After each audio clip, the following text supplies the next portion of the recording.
My child. Okay, I start with my child. Wir kommen zum Eid.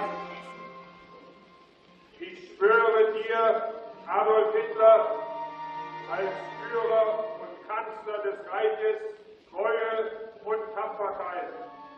Ich gelobe dir und den dir von dir bestimmten Vorgesetzten Gehorsam bis in den Tod.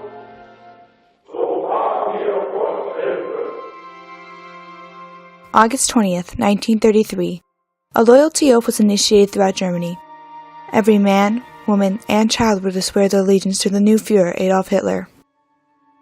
An allegiance in which they swore not only unconditional obedience, but their very lives to their new leader.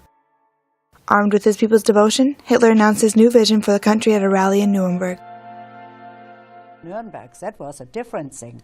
Oh, that was Hitler's town. It was only 25 kilometers away. And they had what they call the Reichsparteitagsgelände. It's where they had the big rallies and everything. The rally became an almost religious movement to those within the Nazi Party. With victory achieved in the hearts of the homeland, Hitler began to turn his sights towards conquest. In March of 1938, German tanks and armored vehicles passed over the German-Austrian border. They met no resistance from Austria and were instead welcomed as heroes. Hitler's empire expanded over the year and by September had control over the Rhineland, Austria, Czechoslovakia, and Poland, and had also made a pact with Russia. With the taking of Poland, Britain sent an ultimatum to Germany. German troops in Poland must halt their aggression immediately and prepare to withdraw. Germany, ignoring their demands, initiated the oncoming war. With the new declaration, more people would be taken from the home front to fight. For some, it was a fight for a country they no longer believed in. My father, he couldn't stand Hitler, that I know. My uncle, he used to be a brain surgeon, but never could do it because Hitler came in between.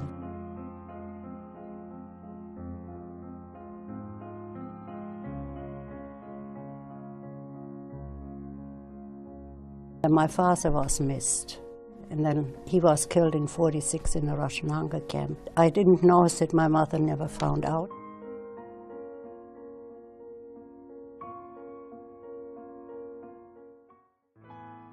Many women and children lived a new life on the home front without knowing the fate of the loved ones that were sent off to protect it. Even though they were at home, the marks of wartime and the new leadership had shifted Germany into a completely different country. That is my hometown, Schneidach. It was a small town, almost more like a village, you can say, but beautiful woods, everything just beautiful. And a castle up here. But here is a house where I lived. Let me see here, so I get it. Yeah, the first two windows here were mine. And the Nazis had it hard to break into this town because they didn't want to have anything to do with the Nazis. But then the people from the village knew, well, we cannot stop it any longer.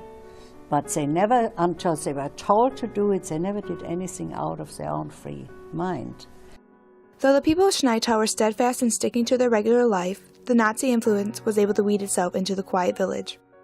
Broadcasts of Hitler's speeches were aired for every citizen to hear, embedding the voice of Hitler into every German's ears.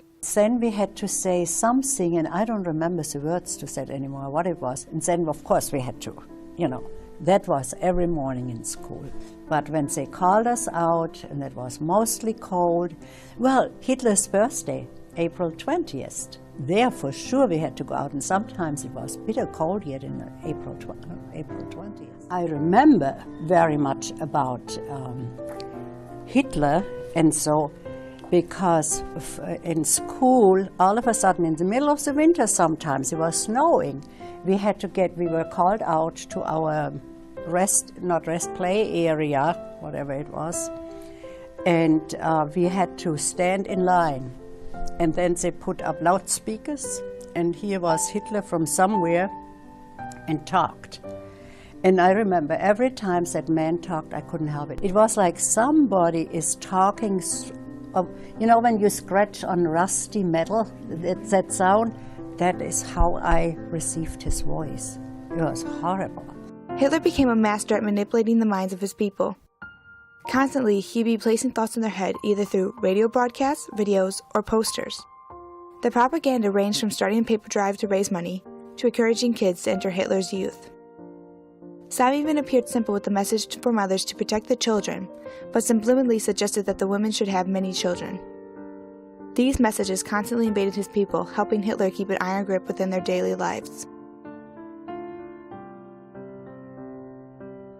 And then the radio, I remember, it was always said, and there were big signs too, it was mostly paper signs where it said, like, shut up, the enemy is listening. And then they said that also on the radio many times, you know, turn off your radio, turn off your light, the enemy is listening. That you had to hear. That was like a second nature next to you. And there was also a lot going on that some people turned other people in. You know, some Nazis turned other people when they ever heard what they said. You know, like my father, somebody would have turned him in anyway, you know, if he would have come back. My mother almost ended up in jail because of me. So when we met somebody on the street, we all were friendly people, you know, we said, Grüß Gott, it means God greets you or you greet God. Then they changed that. You had to say, Heil Hitler. And I, as a kid, you know, when I met people or what, I still started saying Grüß Gott. And they answered Heil Hitler. And I found it strange, but I continued till somebody turned my mother in. And then the chief of police came and he said, you have to teach your kid different. She has to say Heil Hitler now.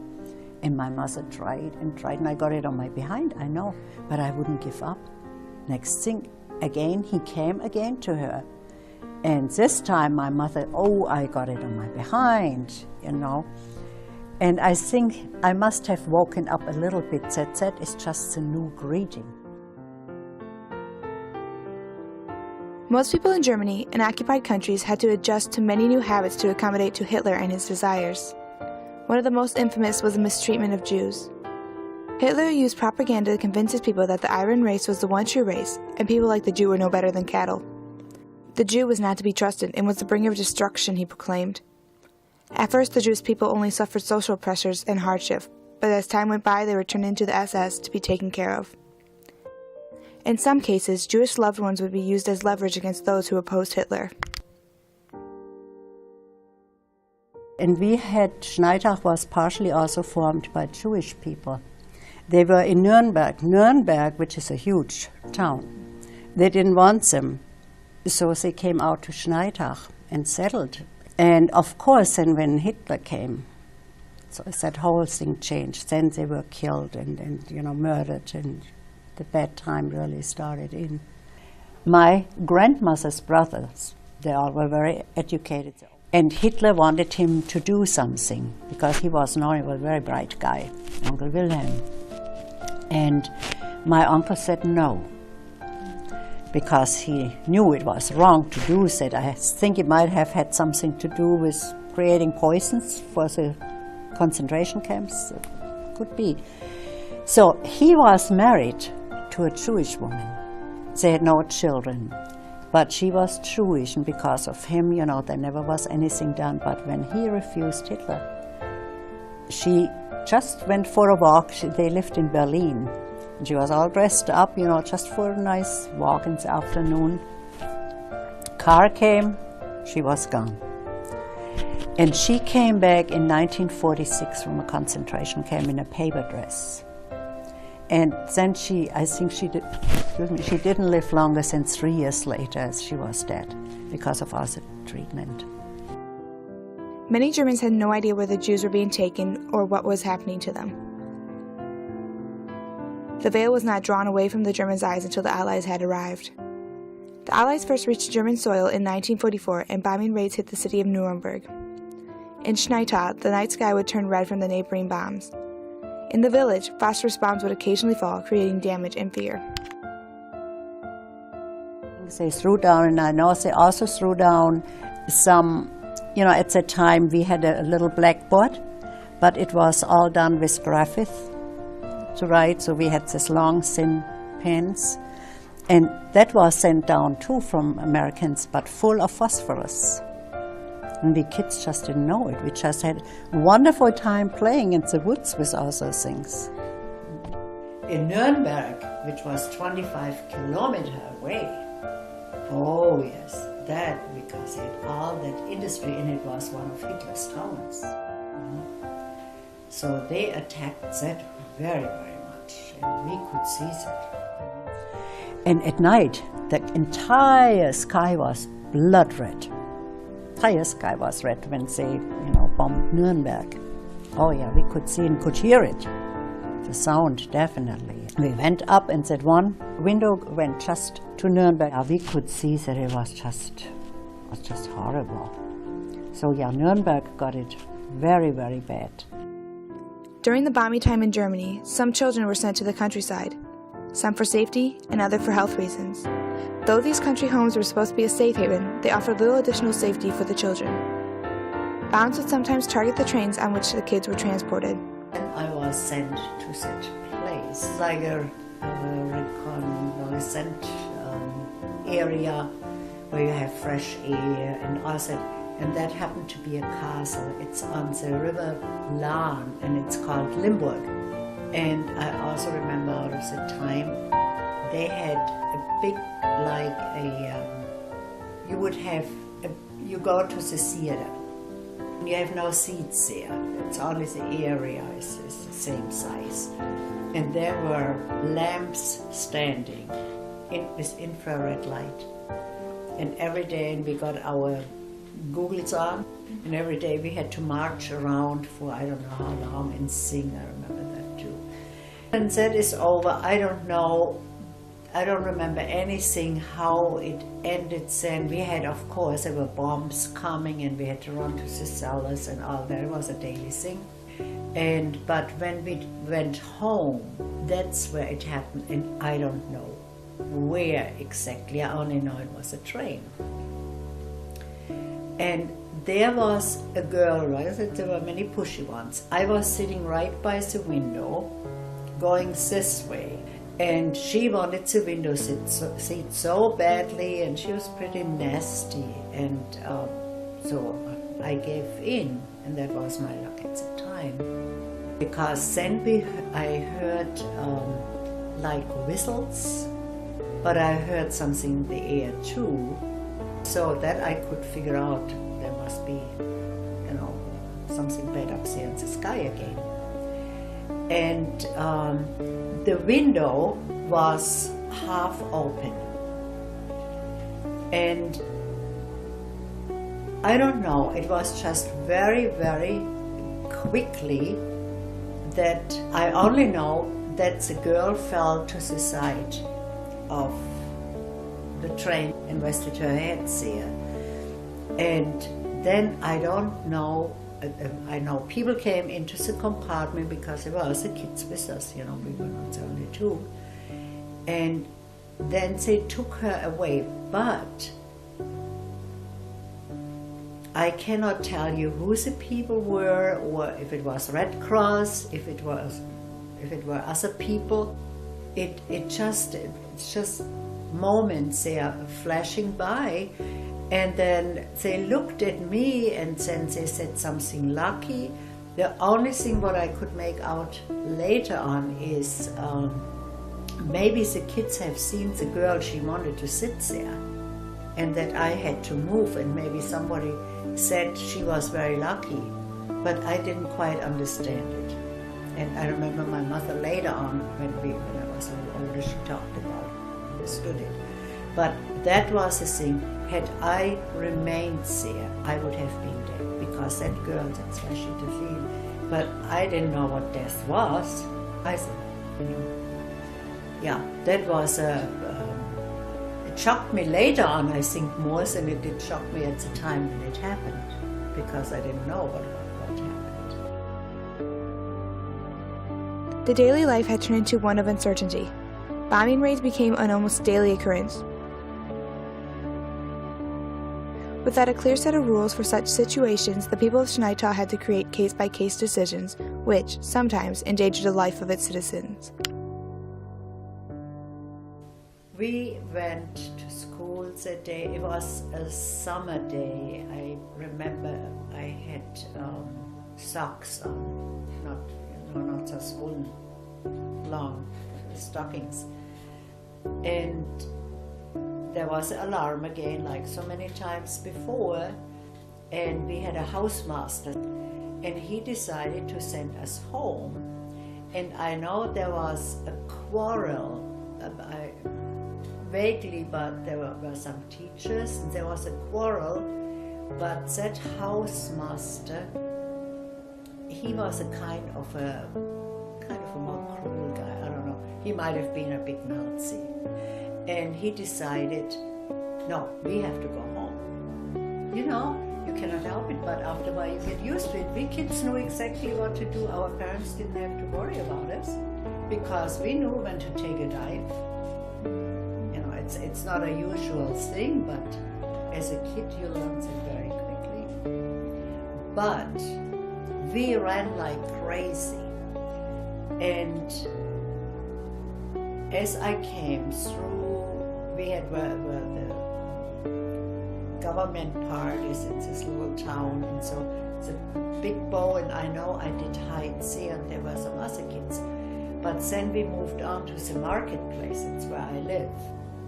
And on the corner of Nuremberg Street, there was a store, and the lady of the store, she might have been at the time in her 40s or what. And I could see my mother from the window, half hanging out, you know, and hurry up, hurry up, hurry up, you know, she was scared to death. And, but then all of a sudden, that door, as I ran, I mean, I didn't know it, all of a sudden somebody pulled me. And she pulled me in, and that was Miss Schumann. She used to be a teacher, but I think her parents died and she had to take over the store. She saved my life because they threw down those things. They called them in German Bordwaffen, and they sent them down and they exploded. And that was happening right, I would say, a few foot away from her store, but you could feel it exploded. I mean, her window was smashed in and things like that, you know. But if I would have been right there, I would have been killed. The bombing raids continued until the Allies had bombarded their way into Germany. With the arrival of the Allies, POWs were freed as well as many Germans from Hitler's control. Many people welcomed the Allies but also feared what they may do. On top of their worries, many German soldiers fled as the Allies arrived to many towns throughout Germany. But I remember also the days Americans came in, what happened. We had that fortress up there, and nobody knew, of course, Americans, what is in there. Before, maybe 20 minutes before the Americans came in through the Bayreuthstraße, and Germans, they had escaped with their motorcycles, a lot of motorcycles with sidecars. And all of a sudden, one came back from the other direction. They forgot to pick up a sign where it says where they are hiding.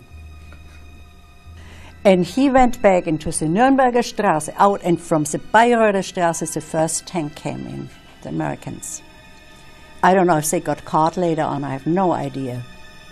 But the Americans had set their cannons towards the castle, towards the fortress, because they thought there are soldiers there. Maybe there were some, I don't know. But, and then they sent up, you know, troops to check out and whatever they found up there. But they said if they find soldiers up on that castle, they would destroy Schneitach completely. They would have, we would have been even. So that's why I think they didn't find him, or maybe nobody was up there. Our mayor had to stand right next with the leader of the whole, all of those troops, because he would have been the first ones they would have shot. We also had, forget the GI prisoners. There was on the opposite side where the castle was another hill, and that was built, I think, in 1934. That was a camp, and a big camp, and I know they put American prisoners there, French there, I don't know who else was there at that moment. And I remember my mother, my mother didn't, I have to go back because otherwise you don't understand. My mother did not want to have said my father was dead. You know, she always hoped he would come back, but we had to live. We needed to get his Social Security. And finally she gave in after a period of time. But in order to get it, she had to go up to that camp and had to clean beds. Also, she was so terribly ill, but she was forced to do that. And I remember those mattresses were terribly looking, terribly fell apart, and we spent the whole days there. And then I think it was maybe in early 1947 when, well, the Americans, they were freed right away, that was. But I think 1947 and everything was empty, and I think it was when the Americans were gone. But I still think there was some place where they had about 2 or 3 guys. Yeah, that was there where the doctor was. That was basically a photographer's studio, and that's where the doctor had his place. And later on they had some 2 or 3 or 4 being sitting there for a while, but I wouldn't remember how long.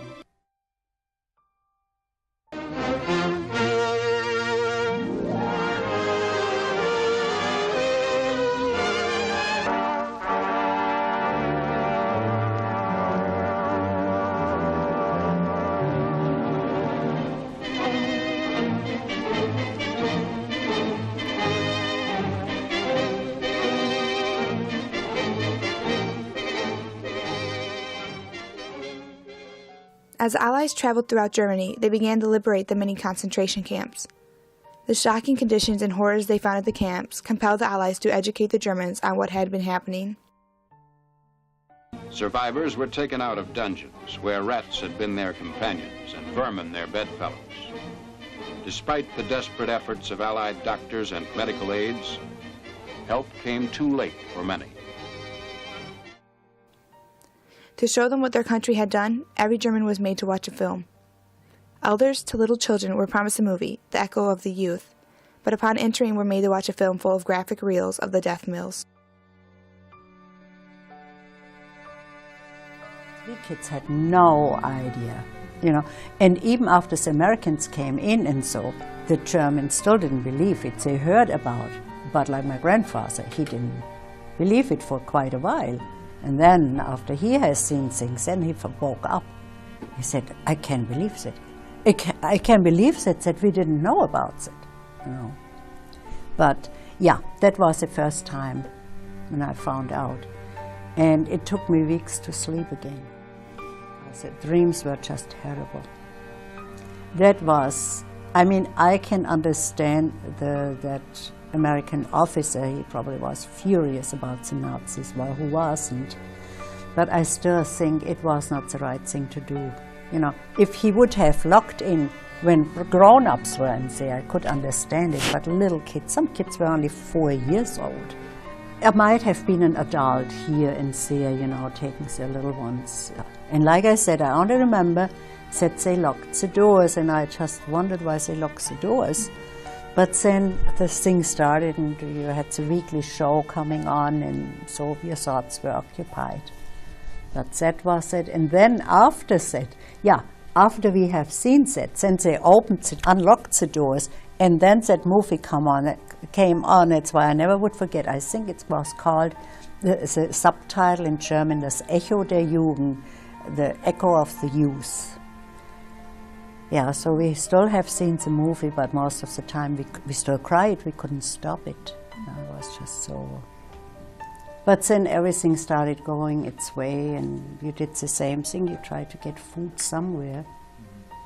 But it was a little bit better then, yeah.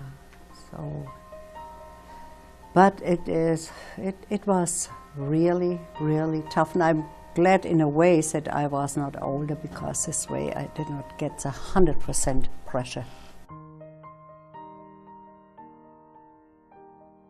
While the Allies freed the death camps, they began to take any Nazis as prisoners. The people they took ranged from willing SS officers to forced doctors. Those taken were put under house arrest, and most waited for their sentences at the trials in Nuremberg.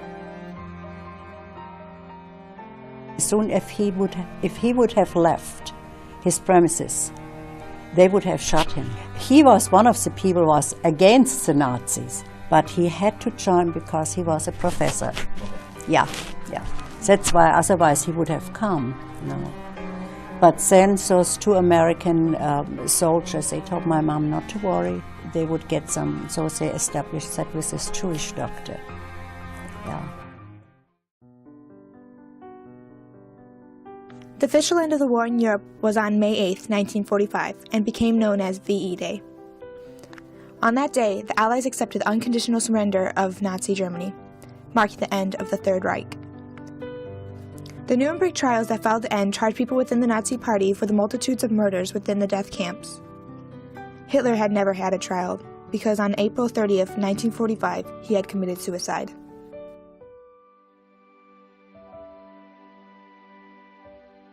There's good and evil over there.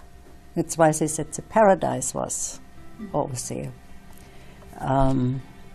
That's all what our life is. It's a choice between good and evil. And that is, I think, that is what meant to be for us for whatever reason later on. I don't know, but something like that. And I'm not a person against other people or nations. Never have been, because of my father. He loved the people from everywhere. I mean, he was in Africa too, and he was in Malta, and of course he knew Italy. France, Belgium, all the things around Germany. He had that love for people, and so do I. That's why I always reach out to people. But you have to watch, because they smile in your face and they use the knife right in your back. And he has seen it. And at that time, I still was in Germany, and he said, a completely different moral. And that's what we see now. But also, it reminded me a lot when Saddam Hussein was on. I said, oh my gosh, there's another Hitler. You see the things with different eyes, and most people do see it once you went through by yourself. That's just, you can do it. You can do it, and I think it is a good idea, because that makes you much more aware of the situation you are in. And as harder you work, and sometimes it will break around and it will get better, but you have to just hold on and be tough and disciplined. You can do it. When I had first started the project, it was just that, a project, a grade. But as I began to spend countless hours after and during school learning the stories, a passion for her story began to grow. I found myself mumbling along with what she said as I reviewed parts I was adjusting. I found myself scribbling ideas in storyboards in other classes, determined to shed light on Ingrid's stories the best I could. Though it was stressful and several times induced insomnia, it was a labor of love. World War II was a time that has gone down in history as one of the worst tragedies to ever have occurred. Everyone has grown up hearing that the Allies are good and Germany was evil. But people failed to remember that German citizens themselves were also victims. Being able to listen and capture this period of Ingrid's life has become one of the greatest honors that I have had the privilege to do. Though I have known Ingrid for many years and have heard her stories here and there, I have never had a chance to see her life like this before. She opened up to me, sharing stories that seemed too painful to share at moments. She offered a new perspective on the war through the eyes of a young German citizen, a side that not many people get to see. Ingrid told her stories in such a way that they kept me enthralled. Through this experience, Ingrid has changed from the lady across the street to a strong-willed woman who has survived what many did not. I thank Ingrid for honoring me with the chance to highlight this trying and powerful time in her life, and wish that others will be touched by a story as I have.